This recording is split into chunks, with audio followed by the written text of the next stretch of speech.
Get your hands behind your back now. You are under arrest. All units, suspect is secured. Moving to transport. It started with a phone call I'll never forget. "Mom, there's a man pointing a gun at me." My daughter's voice came through the phone, calm and steady, too calm. "Don't worry, I've got this handled," she added. "But maybe come home now, before this guy ends up on the evening news." I froze for a second, then bolted out of the conference room, leaving behind a table full of shocked coworkers. We had only moved into Oakwood Estates 2 weeks earlier, a quiet suburban neighborhood that was supposed to be safe. Never in my worst nightmare did I think the Homeowners Association would welcome us with a gun barrel. They picked the wrong house. More importantly, they had no idea who my daughter was. My name is Sarah Mitchell. I'm 45 years old, a consumer rights attorney from Chicago, newly divorced after 20 years of marriage. I bought the house in Oakwood Estates to start fresh, a clean, quiet place to rebuild my life. The brochure called it a peaceful community where neighbors become family. What it should have said was a private kingdom ruled by small tyrants who think they own you. The first sign something was off came the day I moved in. A woman in her 50s knocked on my door, clutching a thick binder. "Welcome to Oakwood Estates, Mrs. Mitchell. I'm Karen Wilson, HOA Secretary. This is your rule book. Please read it carefully to avoid incidents." The way she said incidents made my stomach twist. Later that night, I flipped through the binder and was stunned. The rules were absurd. No street parking after 10 p.m. No gatherings over 8 people without permission. Mandatory attendance at HOA meetings. Fines starting at $50 for tiny infractions. And the most shocking of all, a clause allowing the HOA to enter private property with 24-hour notice for compliance inspections. As an attorney, I knew that was completely illegal. I made a mental note to challenge it at the next meeting. A week later, my daughter Jessica came to visit. She was 32, brilliant, calm under pressure, and though she told neighbors she worked for the government, the truth was she was an FBI tactical commander. I was proud of her, but I never imagined her training would be needed in our supposedly perfect neighborhood. The next morning, while we were having coffee on the porch, our neighbor Linda Thompson strolled over. "You must be Sarah's daughter," she said, shaking Jessica's hand warmly. "Welcome to the kingdom of Richard Connors, our glorious HOA president. Watch out for his right-hand man, Doug Peterson. He bought himself a fake badge online and now thinks he's the sheriff of Oakwood County." She laughed, but her eyes were serious. "Don't cross them. People who do don't stay long." That afternoon, I told Jessica about the ridiculous rules. She smirked. "Sounds like someone with control issues. Usually harmless, just annoying." She was wrong. That night, I parked slightly over the line in my driveway, barely an inch. The next morning, there was a bright orange violation notice on my windshield. "Fine, $50. Signature, D. Peterson, Security Enforcement." "Is that even a real position?" Jessica asked. I was furious. I emailed the HOA board citing specific state laws. Within 30 minutes, I got a call. "Mrs. Mitchell," said a deep, irritated voice. "This is Richard Connors, HOA president. Here in Oakwood Estates, we follow the rules. Everyone does. If you can't, maybe this isn't the right community for you." It wasn't a suggestion. It was a threat. He ended the call by ordering me to attend a mandatory HOA meeting the next evening. That night, Jessica and I were discussing what to say at the meeting when she froze at the window. "Mom, come look." A heavyset man in a fake security uniform was spray painting a large red X on our lawn. "What the hell are you doing?" I shouted, running outside. The man turned slowly. "Official HOA warning, ma'am. This property has received multiple violations. Consider this your final notice." He tapped the gun holster at his side before walking off. Jessica's eyes narrowed. "He just threatened you with a gun over a parking line," she said. "Interesting. I think I'll stay a little longer." The next evening, we arrived at the meeting. About 40 residents sat silently as Connors and Doug stood at the front like dictators. For 45 minutes, Richard talked about protecting property values while shutting down anyone who asked questions. When it was my turn, I stood and calmly questioned the legality of their inspection clause. The room fell silent. Richard's smile turned cold. "Mrs. Mitchell," he said, "perhaps you should have read your contract before moving in. You agreed to our governance structure." It was meant to humiliate me, but I'd faced worse in court. As I left, Karen slipped a folded note into my hand. "Careful. Cameras and microphones in common areas." "They're watching." Outside, Doug bumped into me deliberately. Ask the Johnsons why they sold so fast last year, he muttered. Back home, Jessica was talking to Linda and another neighbor, Michael Garcia, the man who'd questioned the HOA's finances. You need to see this, Michael said. On his laptop, he showed security footage, Richard and Doug taking cash bribes from a contractor, Doug placing violation notices on houses that questioned Richard, and a list of homes, including mine, marked for targeting. Linda explained it all. It's a real estate scam, she said. They harass homeowners, force them to sell cheap. Then Richard's brother-in-law's company buys the properties and flips them after rezoning. 26 families driven out. Jessica studied the footage like a detective analyzing a crime scene. They escalate slowly, small fines, bigger fines, sabotage, intimidation, she said. Classic psychological warfare. The next day, I filed a complaint with the City Housing Authority. That afternoon, our water was mysteriously shut off. Doug smirked. Emergency maintenance, he said. Maybe next time think twice before filing complaints. Jessica just watched him silently, her eyes cold. That night, she installed hidden cameras around our house, professional-grade equipment. Standard precautions, she said. Nothing illegal. Hours later, Doug's car parked across the street, headlights flickering, flashlight sweeping across our windows. Intimidation tactics, Jessica whispered. But if they're watching us, we're watching them. The following morning, Karen texted Jessica. She wanted to meet. At a small coffee shop, Karen handed Jessica a USB drive.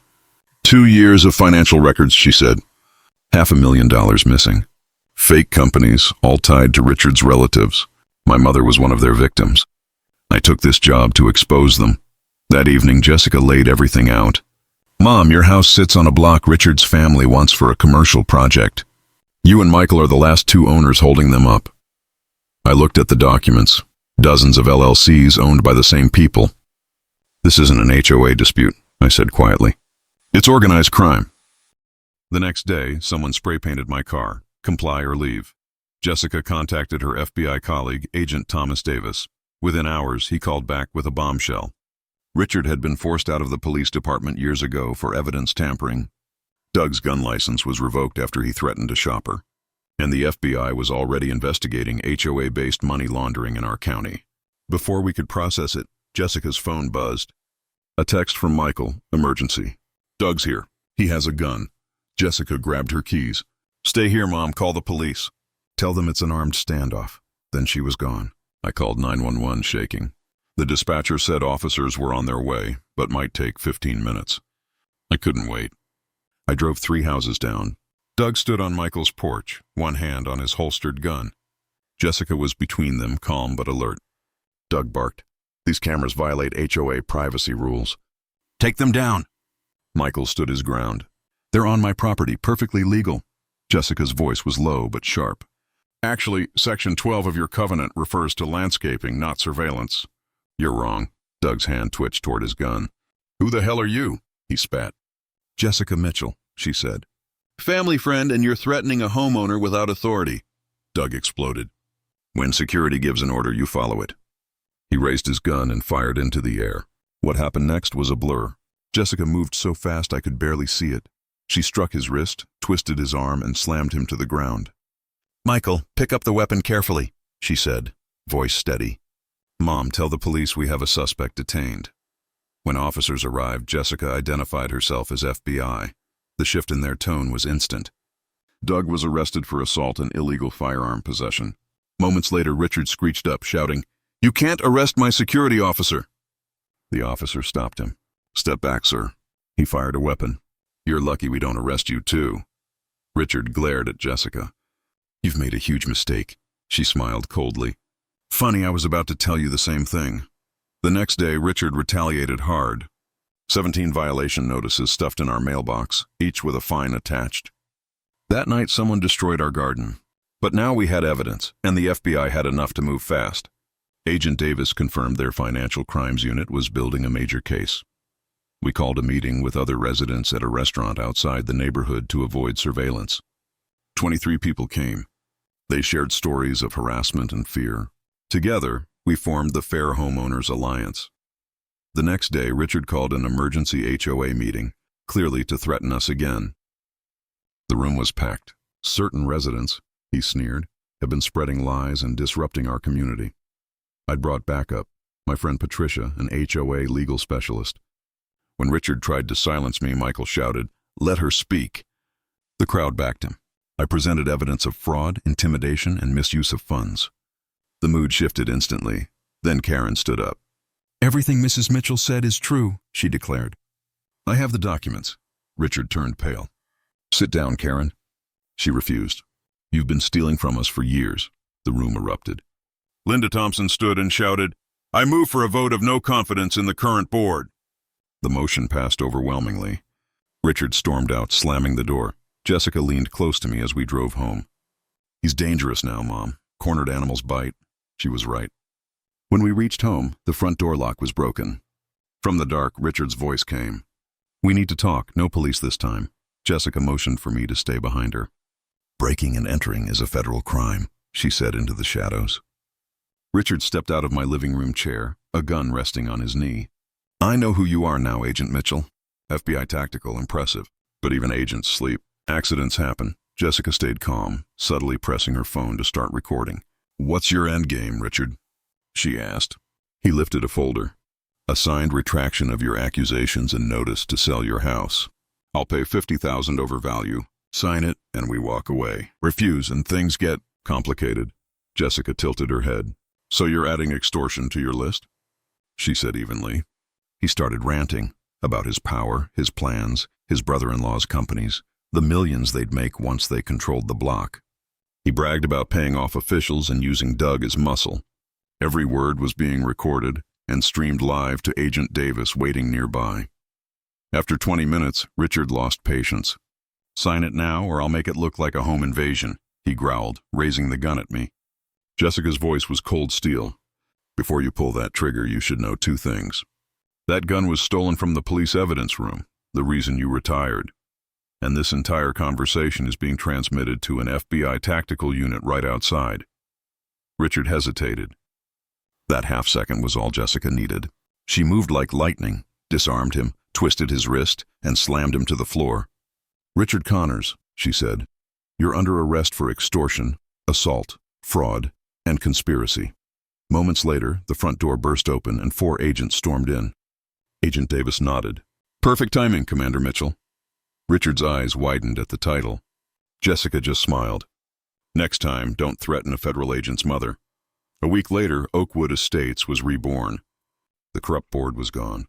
Linda became the new HOA president, Karen the treasurer, and Michael led a transparency committee. For the first time, people smiled at each other without fear. Neighbors who had once stayed silent came forward with their own stories. Jessica extended her leave to help rebuild the community, drafting new fair bylaws. "I've requested a transfer to the Chicago field office," she told me. "I want to stay close and finish what we started." News of the case spread nationwide. Reporters called it the HOA crime empire case. Lawmakers proposed new HOA transparency laws. I agreed to serve as legal consultant for the new board. For the first time, Oakwood Estates truly became a neighborhood again. 3 months later, I sat in court watching Richard and Doug face the judge. The evidence was overwhelming. Karen's records, Jessica's recording, and financial trails proving years of fraud. Richard stared straight ahead, all arrogance gone. The judge was merciless. "You abused trust, used fear as a weapon, and endangered lives," she said. "This court sentences you to 15 years in federal prison." Doug got 8. Justice was finally served. Outside the courthouse, a reporter asked how it felt to take down an HOA tyrant. I thought for a moment. "It feels like remembering that even small injustices matter," I said. Jessica added with a grin, "And that some men should think twice before pointing a gun at the wrong person's mother." Back home, our lawn had healed, the grass green again. Where Doug once spray-painted that red X, Jessica planted a small wooden sign. "Protected by FBI, think before you aim." It made everyone laugh, but it meant something deeper. It was a reminder that bullies, no matter how powerful they seem, can always be brought down when people stand together. In the end, Oakwood Estates did become the community it had promised to be, a place where neighbors truly became family. But it took a lot more than rules and lawns to make it that way. It took courage, unity, and one unforgettable night when a corrupt man with a gun learned that he'd finally chosen the wrong house.